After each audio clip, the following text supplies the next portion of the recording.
Part 6, Espionage Incarnate Part 2. The Empire of Celestia, feeling threatened by moves made by both of their rival empires. The Empire of Shadowstein, and also Dr. Erebus' empire, decides to attempt to colonize Titan, the largest moon of the planet of Saturn, and thus the attempted colonization of the moon of Titan begins. The operation is a massive one, involving thousands of soldiers, scientists, engineers, and other personnel. The goal is to establish a self-sustaining colony on Titan, capable of withstanding the harsh environment and supporting human life. The first phase of the operation involves the construction of an extensive network of underground tunnels and habitats, protected from the hostile surface conditions. As the colony begins to take shape, tensions rise between the various factions within the Empire of Celestia. Some argue that the resources being poured into the Titan project could be better spent elsewhere, while others believe that it is vital to the Empire's survival. The debates become heated, and accusations of treason and sabotage fly. Emperor Solaris claims that if they don't colonize Titan, that they soon won't have a place to live due to having heard of plans of the Empire of Shadowstein, which could lead to them taking complete control of the planet Earth. This argument sways many who were on the fence about the Titan project, and tensions begin to ease as everyone rallies around the common goal of survival. The construction of the colony continues at a feverish pace, with workers pouring their hearts into the tunnels and habitats. As the months turn into years, however, cracks begin to form within the seemingly united front. Nemesis, now a trusted advisor to Dr. Erebus, becomes increasingly dissatisfied with the slow progress of their own empire's plans. He begins to wonder if they aren't missing out on vital information that could give them an edge over the Empire of Shadowstein and the Celestians. He proposes a risky mission to Dr. Erebus to infiltrate the Titan colony and extract any data they can find that might be useful. Dr. Erebus, intrigued by the idea, agrees to send Nemesis on the mission. Nemesis, disguised as a laborer, is smuggled into the colony under the cover of darkness. Once inside, he begins to navigate the vast network of tunnels and habitats, avoiding detection by the watchful eyes of the Celestian guards. Weeks turn into months, and Nemesis finally stumbles upon a secure computer terminal that appears to contain valuable data. He manages to bypass the security systems and begins to download the information onto a hidden memory drive. However, just as he's about to leave, he is discovered by a Celestian patrol. A desperate struggle ensues, and Nemesis narrowly manages to subdue the guards and make his escape. Back at the secret underground lair of Dr. Erebus, Nemesis presents the stolen data to his master, Dr. Erebus pores over the information, his eyes gleaming with excitement. The data reveals that the Celestians have been developing a new type of weapon, codenamed Tartarus, which has the potential to tip the balance of power in their favor. This news comes as a shock to Nemesis, who hadn't expected the Celestians to be so advanced in their research. Dr. Erebus, however, is not deterred. Instead, he sees this as an opportunity to accelerate their own plans. He orders Nemesis to return to the Titan colony with a small team of operatives, infiltrate the Celestian laboratory, where the Tartarus weapon is being developed, and steal the plans for themselves. Nemesis hesitates, worried about the risks involved in such a bold mission, but Dr. Erebus reassures him that their success is crucial for the survival of their empire. Nemesis assembles a team of highly skilled agents, including himself, and begins to prepare for the infiltration. They study the layout of the Titan colony and the location of the laboratory, planning their every move with meticulous care. After weeks of training and preparation, they are ready to launch their operation. Under the cover of darkness, Nemesis and his team sneak past the outer defenses of the colony and make their way toward the laboratory. They navigate through a series of tunnels and hidden passageways, avoiding detection by the Celestian guards at all costs. The atmosphere grows increasingly tense as they draw closer to their target, and Nemesis can't shake the feeling that something is about to go wrong. Finally, they reach the entrance to the laboratory. Nemesis' heart is pounding in his chest as he peers through a small window, surveying the security measures inside.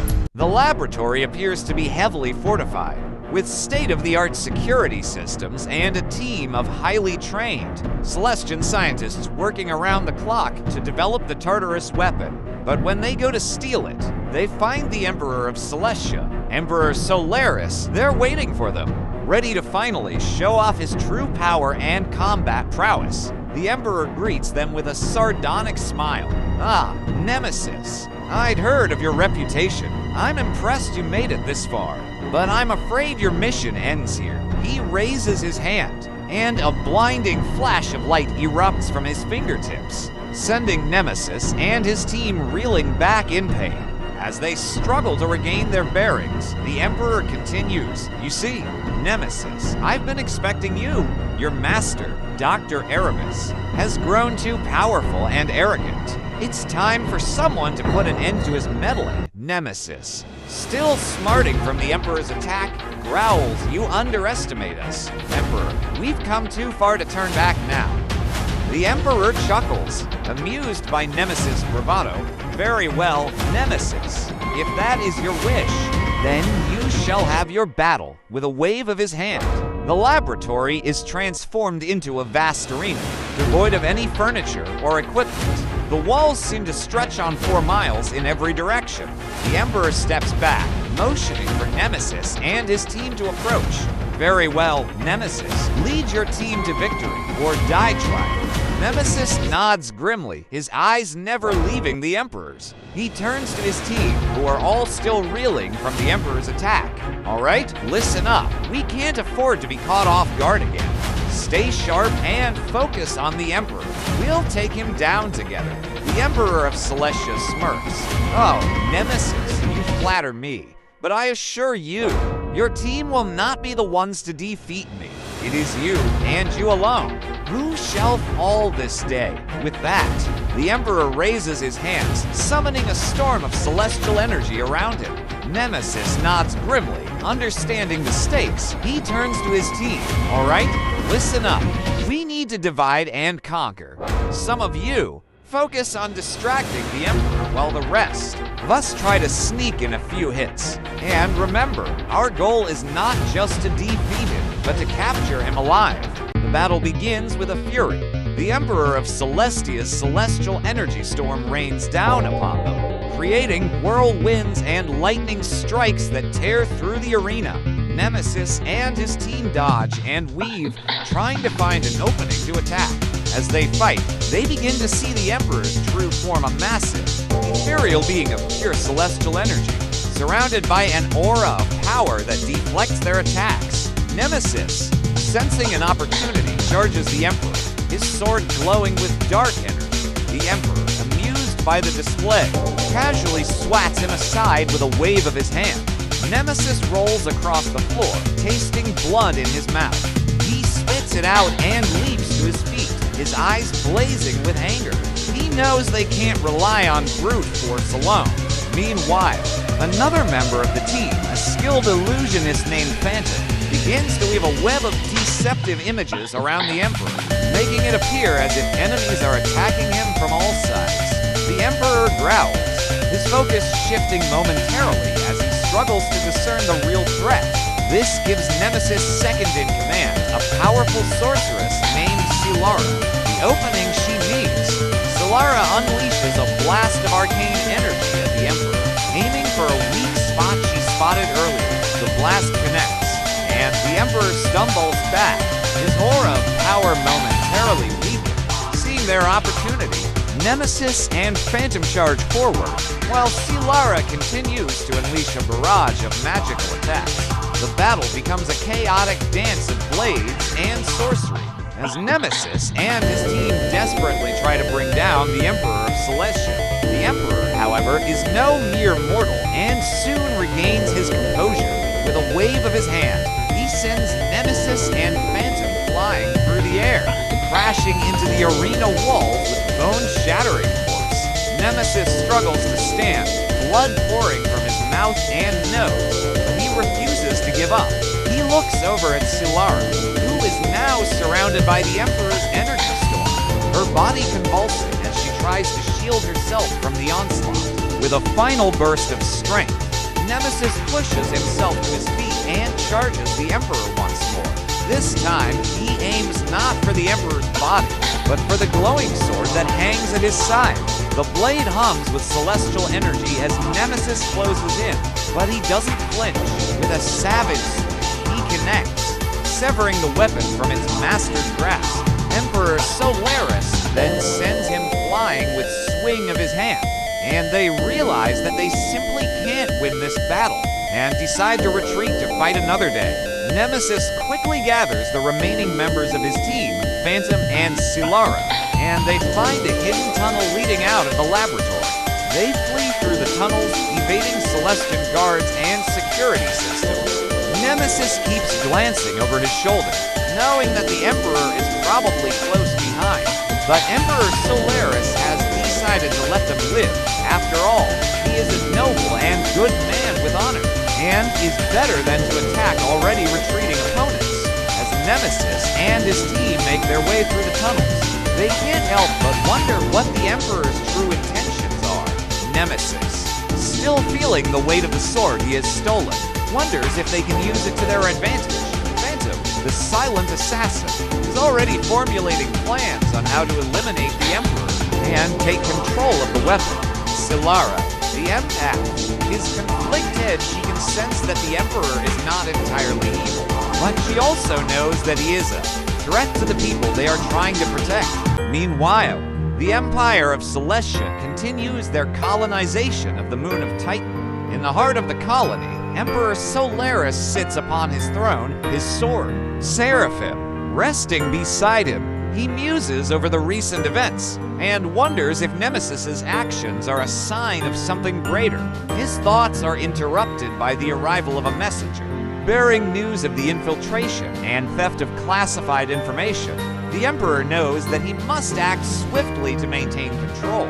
Then, after the ceremony, Shadow Emperor Alpha then decides to head down to Earth in order to attempt to reform the sacred relic, but under his control, and thus bring the planet Earth fully under the control of the Empire of Shadowstein, and thus him, as he prepares to leave Shadow Queen Lilith. Shadow King Mordecai and Shadow Lord Lothar approach him, concerned about his decision to leave Saturn unguarded, even for a short while, given the current turmoil and uncertainty. Shadow Emperor Alpha, however, brushes off their concerns, assuring them that he has the situation on Saturn well in hand, and that the Empire will only be stronger with the addition of Earth. This leaves them confused, considering the Empire already controls the Earth, sharing control of it with the rival Empire of Celestia. But Shadow Emperor Alpha gives no further context nor explanation, and heads to Earth in his own personal ship. As Shadow Emperor Alpha's ship leaves the Saturnian shipyard, Shadow Queen Lilith, Shadow King Mordecai, and Shadow Lord Lothar watch from a distance, their eyes filled with worrying and uncertainty. They can't help but feel that something is amiss, that the Shadow Emperor has a plan they are not privy to. The air is thick with tension as they exchange uneasy glances, each unsure of what to make of this new development. As Shadow Emperor Alpha approaches Earth, he can't help but have flashbacks about his awful past and childhood early life in Asia in the year 719, or when the God Emperor Marcus Aurelius reset time when he had only just started to achieve his full potential in the year 1004 as the new power, or as he called himself back then, the Shadow God, or when the same God Emperor Marcus Aurelius and his descendant God Emperor Aldrich snapped him away into near death in the year 2130 or so, and, well, he can't help but feel furious at the God Emperors, but especially at God Emperor Marcus Aurelius for what that man did to him, and, well, he remembers weakening the Empire of Sanctity's forces from the shadows in the Battle of Vatican City in the year 1000, and that, yet, they still rose, and their second emperor, Marcus Aurelius, had become the God Emperor who kept ruining his life, and finally, he thinks about how satisfying it will be when he reforms, and corrupts the God Emperor's precious sacred relic and utterly ruins their reputation forever.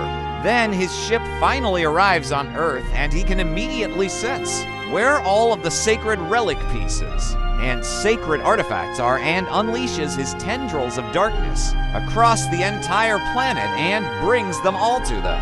And, well, he needs no dumb ritual to put the sacred relic back together.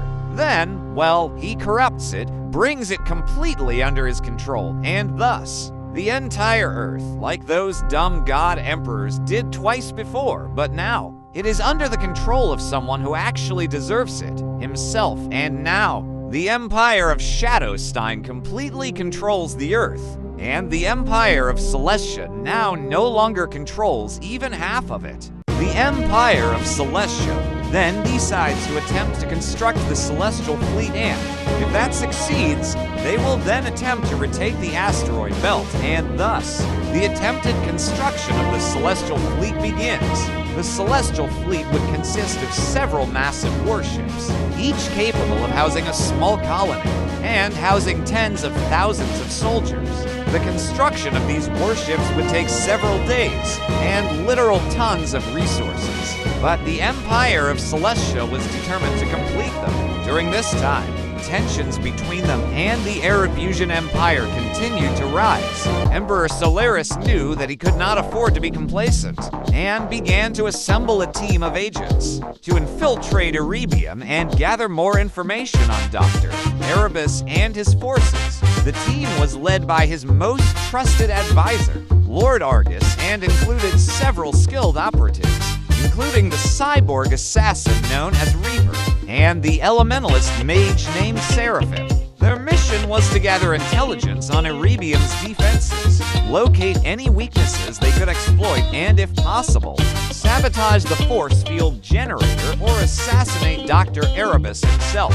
It was a dangerous and daring mission, but with the fate of their empire hanging in the balance, they had no choice but to take the risk. The team's infiltration of Erebium was meticulously planned, with Lord Argus leading them through the labyrinth in tunnels and hidden passages that crisscrossed the alien planet. They moved with stealth and precision, avoiding detection by Erebium's patrols and sentries. As they neared their target, Lord Argus signaled for Reaper and Seraphim to take up position on either side of him. "All right, here's the plan," Lord Argus whispered. "Reaper, you'll take out any guards that get in our way. Seraphim, you focus on sabotaging the force field generator. Once that's done, we'll head in and finish the job." The team nodded in agreement and split up.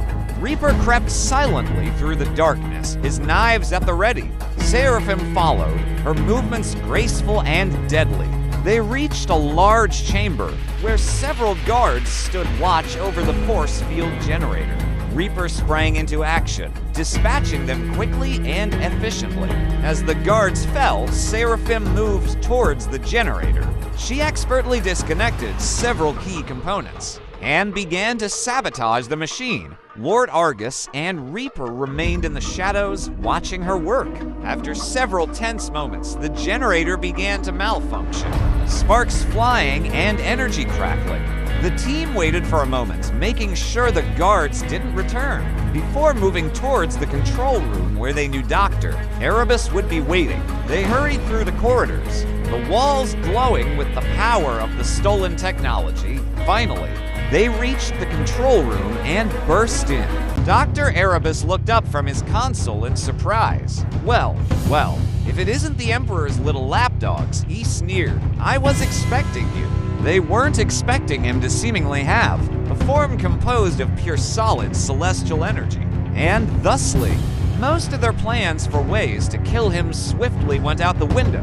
Additionally, as well due to the effectively omnipotent power he possessed, the force field generator, now offline, flickered and died, its blue energy dissipating into the ether. "Ah, Seraphim, you've done well to destroy the force field," Dr. Erebus said, his voice serially calm. "But you see, my power does not rely on it. I am far more than just this ship, this planet, or this force field." Seraphim growled in frustration.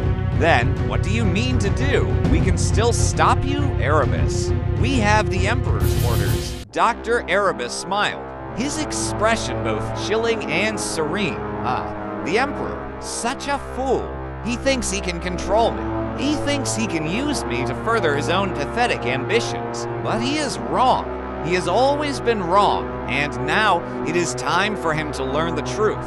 Seraphim narrowed her eyes, her hands clenching into fists. And what truth is that, Erebus? That you're a madman who wants to destroy everything. Doctor, Erebus laughed, the sound echoing through the chamber. Ah, Seraphim, you flatter me. No, I am not mad. I am simply driven by a purpose, far greater than your petty emperor's ambitions. The universe is changing, my dear, and those who cannot adapt will be left behind. The Celestial Empire is a relic of a bygone age, and I am its harbinger of change. The team, realizing victory here is out of the picture, decides to retreat with at least one of their missions completed and return to the Empire, not waste their value in a suicidal battle with an omnipotent mad scientist emperor. They turn to leave as Dr. Erebus continues his chilling monologue.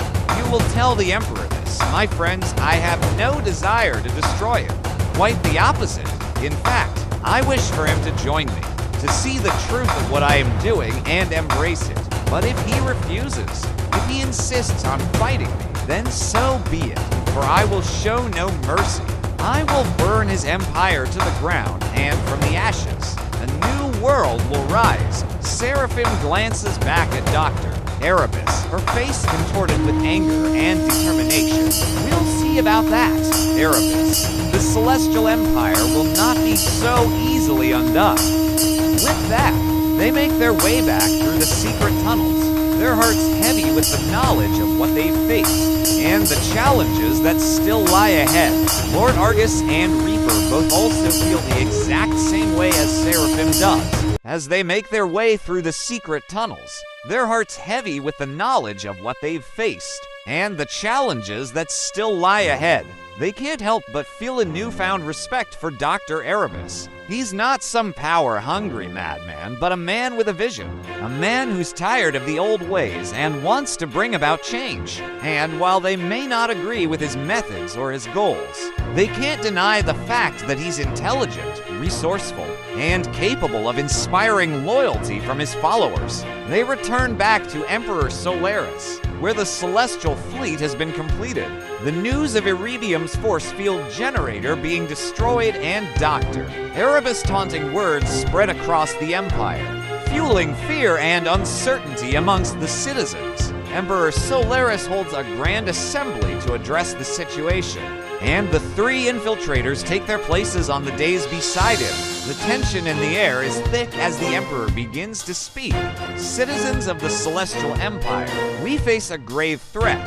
Dr. Erebus, our former ally, has turned against us and seeks to tear down all that we have built. His words, while chilling, are not empty threats. He has the means and the will to carry them out. But fear not, for we will not cower in the face of danger. Emperor Solaris pauses, his gaze flickering to Seraphim and the other two infiltrators before continuing.